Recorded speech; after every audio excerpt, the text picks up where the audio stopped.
Hi students, welcome to the third and concluding video on narration presented by Learno English. हम लोग इस video में आज यह देखेंगे कि अलग अलग तरह के वाक्य को कैसे हम लोग इनडायरेक्ट स्पीच में बदलेंगे। इंग्लिश में वाक्य 5 प्रकार के होते हैं। पहला असर्टिव सेंटेंस, दूसरा इंट्रोगेटिव सेंटेंस, तीसरा इंपेरेटिव सेंटेंस और चौथा exclamatory sentence.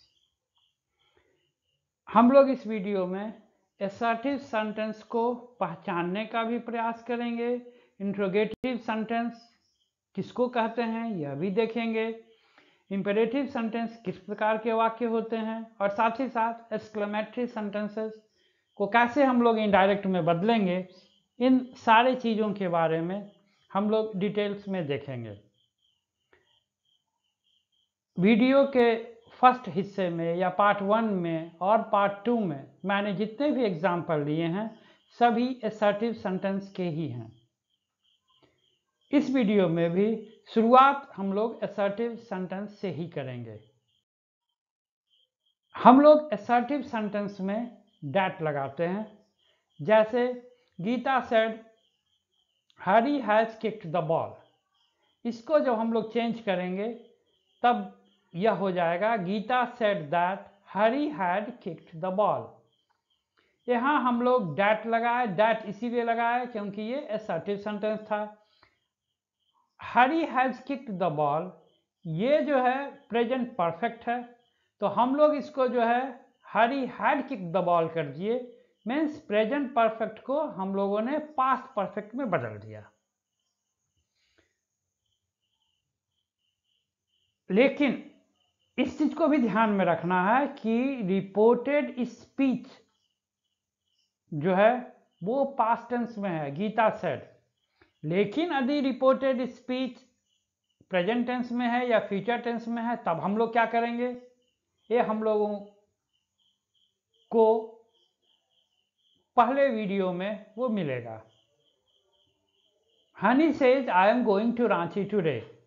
Honey says a simple present tense है, I am going to Ranchi today a present continuous है। लेकिन चूंकि इन्वर्टेड कॉमास के बाहर या रिपोर्टेड स्पीच जो है वो प्रेजेंट कंटिन्यूअस में जरूर है, लेकिन रिपोर्टिंग वर्ब चूंकि ये प्रेजेंट टेंस में है तो इसीलिए हम लोग रिपोर्टेड स्पीच के टेंस को नहीं बदलेंगे।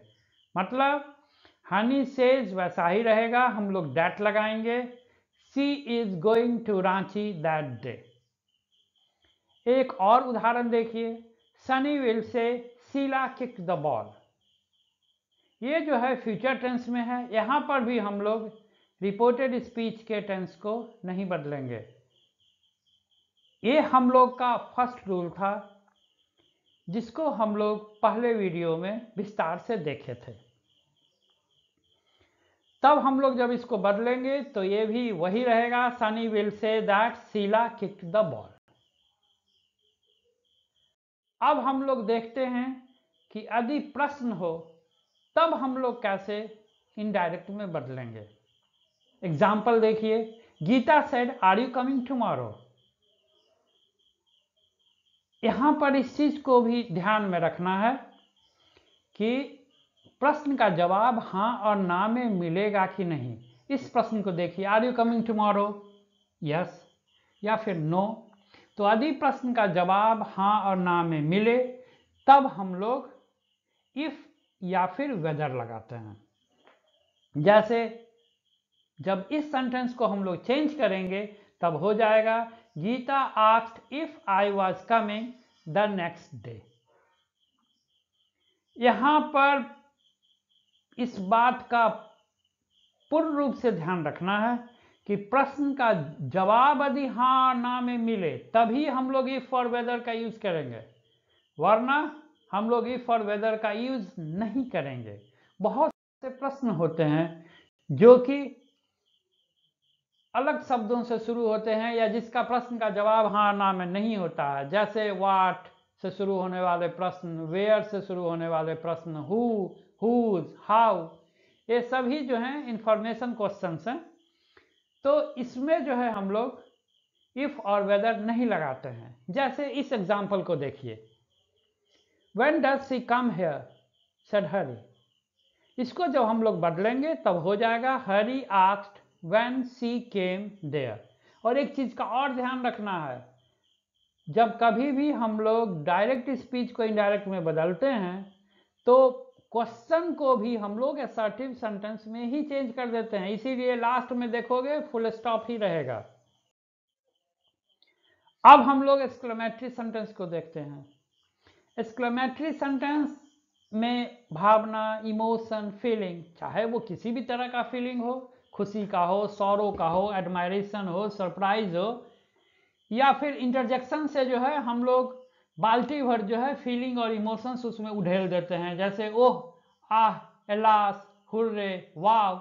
ये सब इंटरजेक्शन में से किसी एक को भी यदि हम लोग वाक्य में डाल दिए, मैं समझो कि पूरा वाक्य इमोशन और फीलिंग से सराबोर हो गया।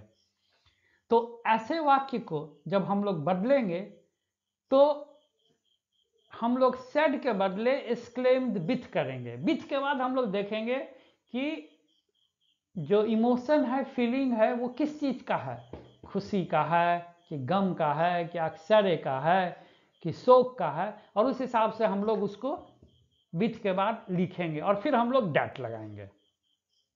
जैसे अब देखो एग्जाम्पल में देखो,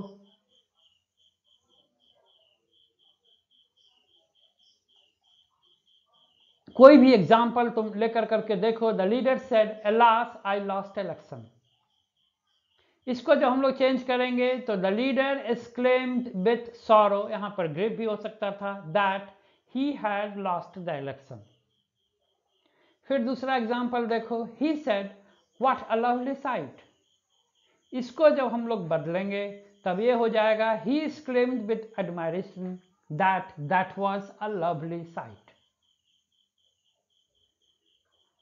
एक एग्जाम्पल और देखो, my mother said to me may you live long.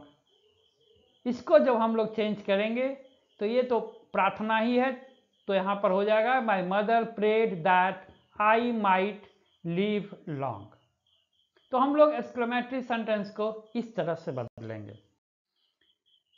एक इंपेरेटिव टाइप ऑफ सेंटेंसेस भी होता है, इसके लास्ट में फुल स्टॉप ही रहता है, लेकिन ये जो है वो order, command, advice, wish, desire, hope, prayer, इस तरह के भावना को समाहित किए रहता है।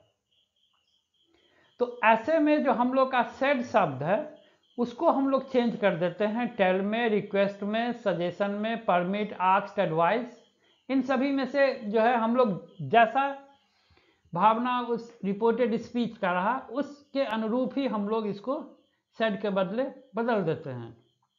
लेकिन बच्चों इस चीज का हमेशा ध्यान रखना है कि इन्वर्टेड कॉमा के बाहर, मतलब रिपोर्टिंग वर्ब के टेंस के साथ छेड़छाड़ कभी नहीं करना है।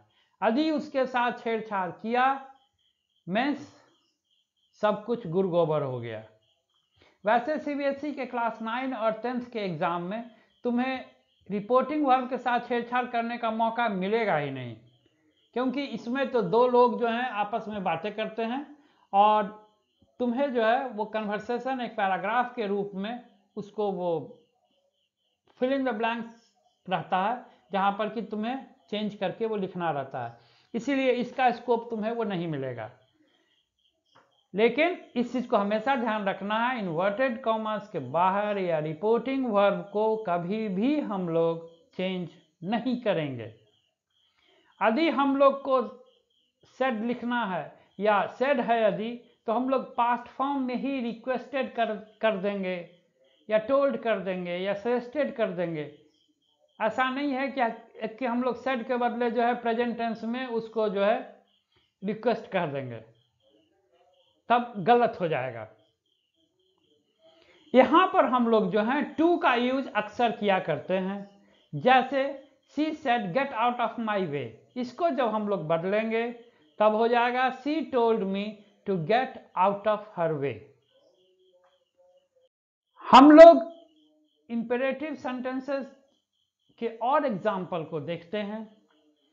जैसे the teacher said to the students open the books, इसका हो जाएगा the teacher asked the students to open the books. यहाँ पर आस्क्ड हो गया, देखो यहाँ पर चूंकि सेड था तो इसीलिए आस्क्ड हो गया, यहाँ पर हम लोगों ने इसके टेंस के साथ छेड़छाड़ नहीं किया। फिर एक एग्जाम्पल देखो, she said to me please come with me, इसको जब हम लोग चेंज करेंगे तब हो जाएगा she requested me to come with her. इस तरह से हम लोगों का नरेशन आज पूरा हो गया। यदि तुम्हें यह वीडियो अच्छा लगता है या तुम्हें लगता है कि तुम्हें कुछ फ़ायदा हुआ है तो इस फ़ायदे को अपने अन्य दोस्तों के पास भी पहुंचाने के लिए तुम इसे शेयर करना, इसे लाइक करना और अपने दोस्त को भी कहना कि वो सब्सक्राइब करे। ऐसे तुम मेरे ब्लॉग में भी जाकर नरेशन से संबंधित कुछ मटेरियल को देख सकते हो। धन्यवाद। Have a nice day.